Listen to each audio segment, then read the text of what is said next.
Mən bugün sizlərə söz birləşmələri mövzusunun əsas məqamlarına toxunacağam. Yəni söz birləşmələrində əsasən nələrə diqqət edəcəm, nələrə diqqət etməliyik, onlara toxunacağam, onları izah edəcəm.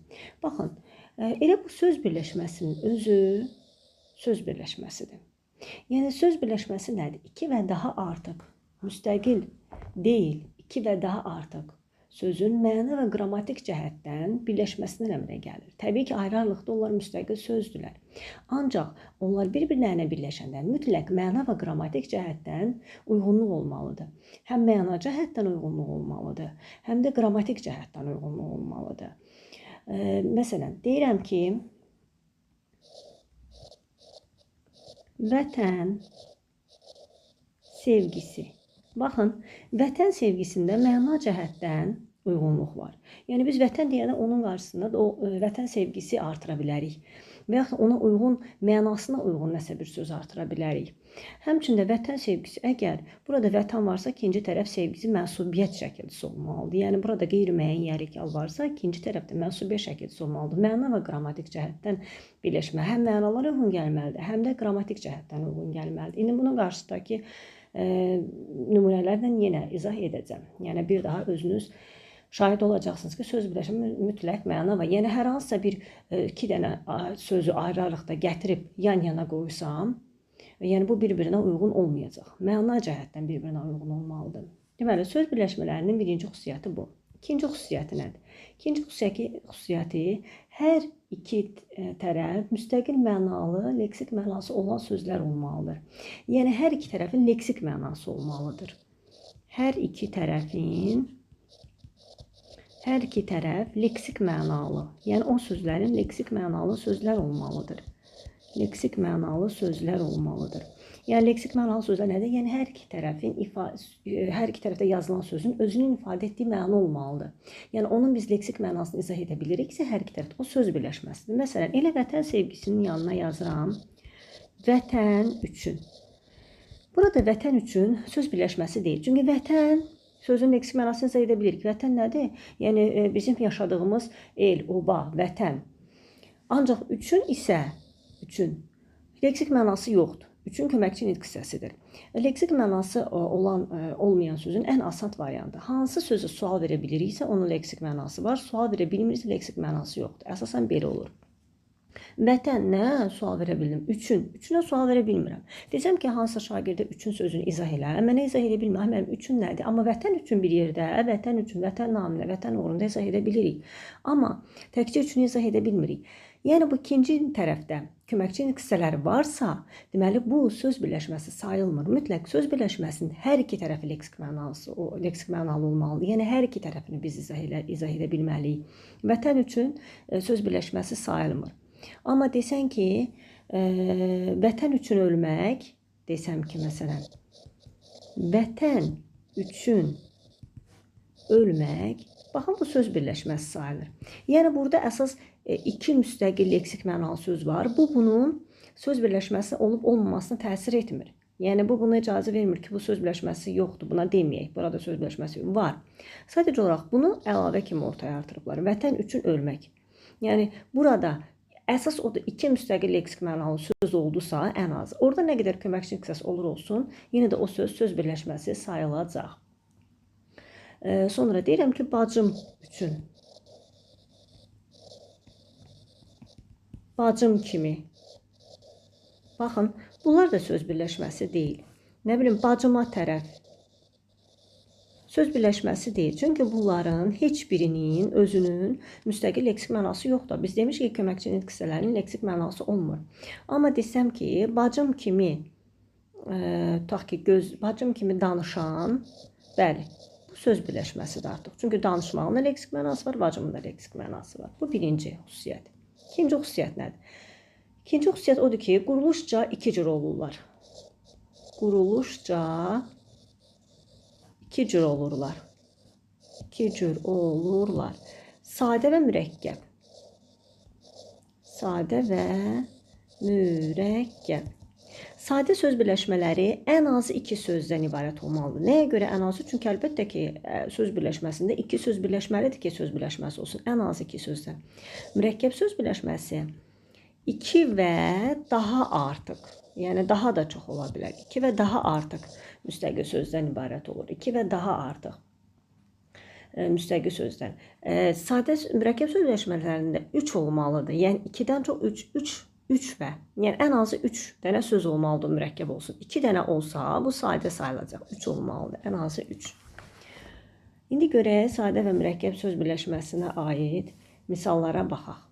Deməli, deyirəm ki, igid oğlanlar, igid oğlan, nə bilim, igid oğlanlar. Bu nədir? Sadə söz birləşməsidir. 1, 2, 2 dənə sadə söz var.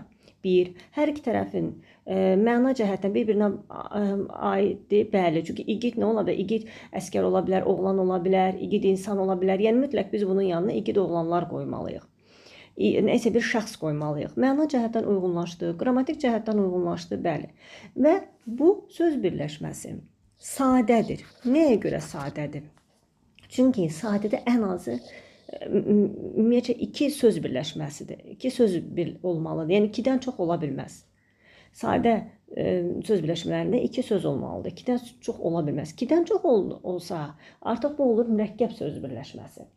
İndi deyirəm ki, Azərbaycanın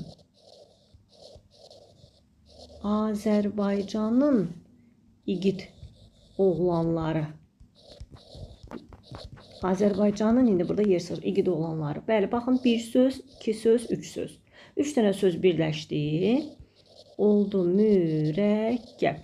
Yəni 3-dən çox da ola bilər. Azərbaycanın qorxmaz, cəsur, igid oğlanları, yəni çox ola bilər. Ən azı 3 dənə söz olmalıdır ki, biz bunu mürəkkəb söz kimi deyə bilək. Hə, bir də bir qeydi nəzərinizə çatdırım. Baxın, deyirəm ki, evə tərəf qaçan. Şagirdlər bunu görüb deyir ki, müəllimə 1, 2, 3 dənə söz var, bu mürəkkəbdir. Xeyr, belə deyil. Bu tərəfi biz burada köməkçi qissəsidir. Yəni söz birləşməsinin tərəfi kimi saymadığımıza görə burada 1, 2 dənə söz var.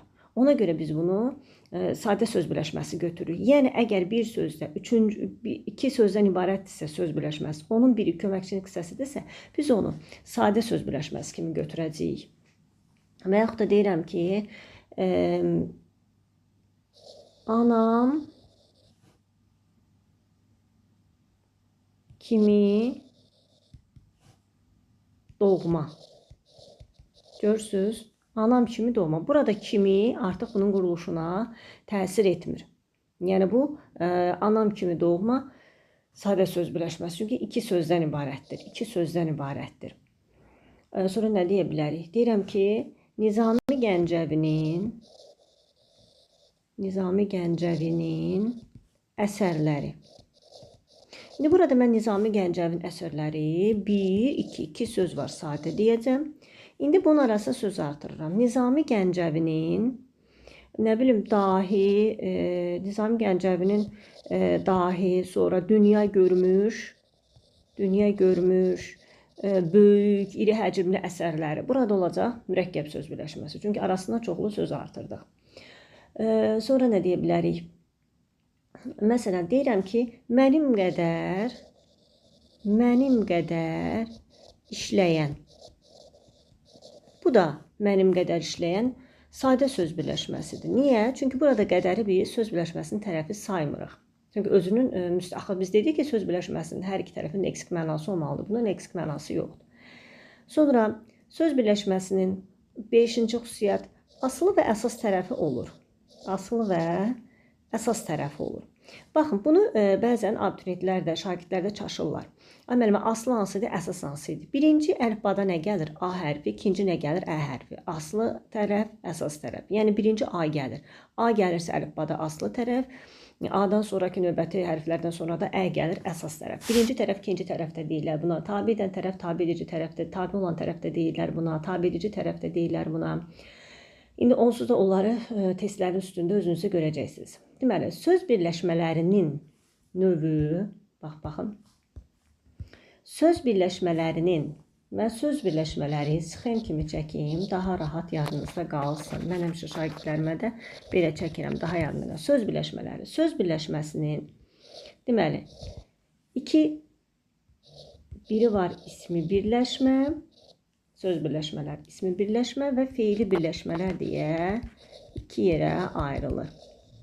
Və bu söz birləşmələrin növünü də biz bilmək üçün ki, ismi birləşmədir, feili birləşmədir, əsas tərəfə görə müəyyən edirik. Baxın, dedik aslı, əsas.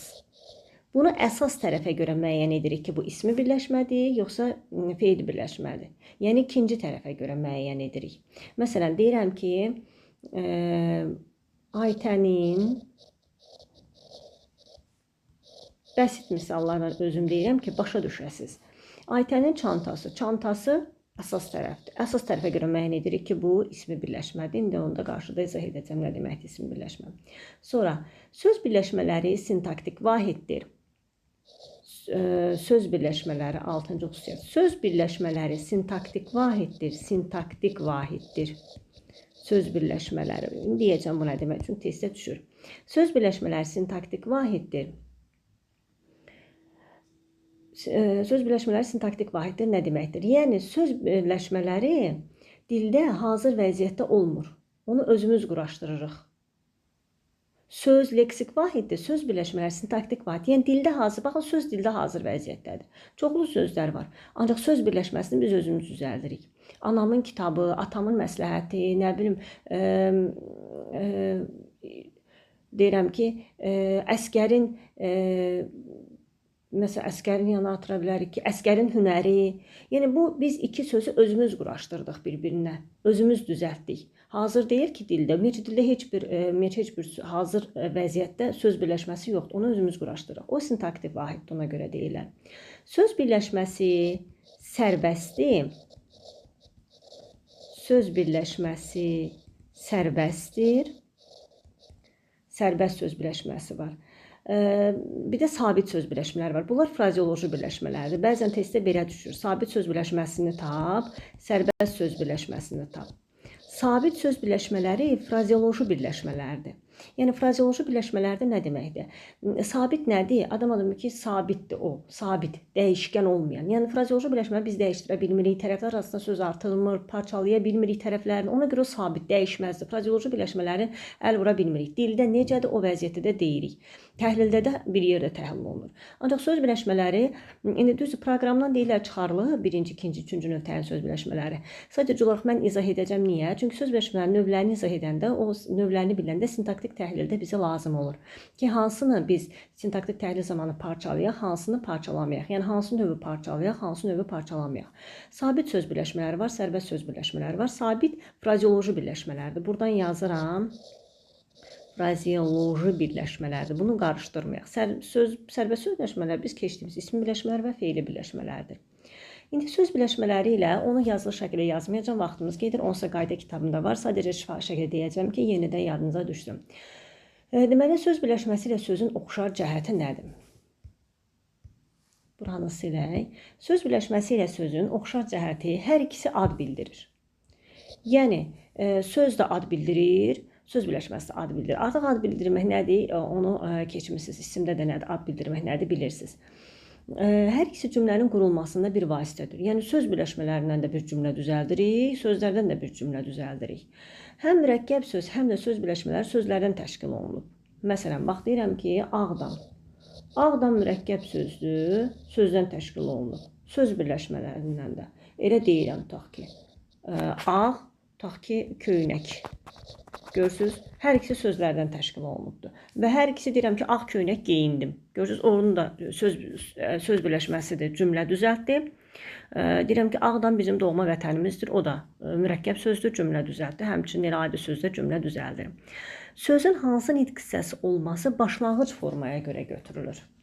Məsələn, biz təhlildə deyirik, sözün hansı nitq hissəsi olması başlanğıc formaya görə götürülür. Məsələn, deyirəm ki, kitabxanaçılar. Kitab sözün kökü, xana leksik, çığ leksik. Sözün hansı nitq hissəsi olması başlanğıc formada qrammatika qədər olan hissədir. Başlanğıc formaya görə götürülür. Yəni, kitabxanaçı sözü nədir? İsimdir. Söz birləşməsi elədim. Söz birləşməsində məsələn, ancaq elə, yəni, söz birləşməsi başlanğıc forması olur, amma o sözlərdəki kimi deyil. Deməli, oxşar cəhətləri bil. Söz birləşməsi də söz düzəldir, sözlər də söz düzəldir. və söz birləşməsində tərkibində 2 söz var. Mürəkkəb sözlərində tərkibində 2 söz var. Hər ikisi ad bildirdi və sözün də başlanğıc forması olur, söz birləşməsində başlanğıc forması olur. Yəni sözün də başlanğıc formasına baxanda bilirik hansının hissəsidir, söz birləşməsində başlanğıc formasına baxanda bilirik hansının hissəsidir. Dağ havası çox gözəldir. Dağ havası çox gözəldir. Baxın, biz burada dağ havası, yəni dağ hava. Bu sözün başlanğıc formasıdır. Dağ hava. Belə. İndi deyirik ki, nə çox gözəldir dağ havası. İndi gördünüz biz burada baxanda nə çox gözəl dağ havası. Bunun da nitq hissəsini müəyyənləşdirmək olur. Burada nə çox gözəldir dağ havası. Burada da isimdir. İndi yəni cümlə özü kimi mübtədadır, amma nitq hissəsi kimi isimdir. Sonra fərqli cəhətləri nədir? Fərqli cəhətləri odur ki, sözlər səslərdən ibarətdir, söz birləşməsi sözlərdən ibarətdir. Məsələn, bax, ağ köynək sözdən ibarətdir. Ancaq deyirəm ki, baxın elə dağ. Dağ nədən ibarətdir? Səslərdən. Hava nədən ibarət? Səslərdən. Hərflərdən, yəni hərflərdən necə tələffüz edirik? Səs şəklinə tələffüz edirik də. Yəni hərfləri yazırıq, görürük, səsləri deyirik, eşidirik. Yəni söz birləşməsi sözdən ibarətdir. Sözlər isə səslərdən ibarətdir. Söz leksik vahiddir, söz birləşməsi sintaktik vahiddir. Bunu az öncə qeyd etdim. Çünki söz birləşməsi dildə hazır vəziyyətdə olur, söz birləşməsi dildə hazır vəziyyətdə olmur, söz isə dildə hazır vəziyyətdə olur. Söz birləşməsinin aslı əsas tərəfləri olur, sözün aslı əsas tərəfləri olmur. Söz cümlənin sadə üzvüdür, söz birləşməsi cümlənin mürəkkəb üzvüdür. Söz cümlənin sadə üzvüdür. Söz birləşməsi 2 sözdən ibarət olduğu cümlənin mürəkkəb üzvüdür.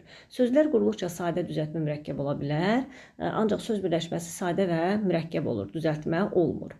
Deməli, bir də sayaq fərqli cəhətləri yekun üçün deyirəm ki, söz birləşməsi ilə sözün fərqli cəhətləri söz səslərdən ibarətdir, söz birləşməsi sözlərdən ibarətdir. Söz sadə düzəltmə mürəkkəb ola bilər, söz birləşməsi yalnız sadə və mürəkkəb olur, söz birləşməsinin aslı və əsas tərəfləri olur, sözün aslı və əsas tərəfləri olmur, söz birləşməsi söz leksik, söz birləşməsi sintaktik vahiddir və söz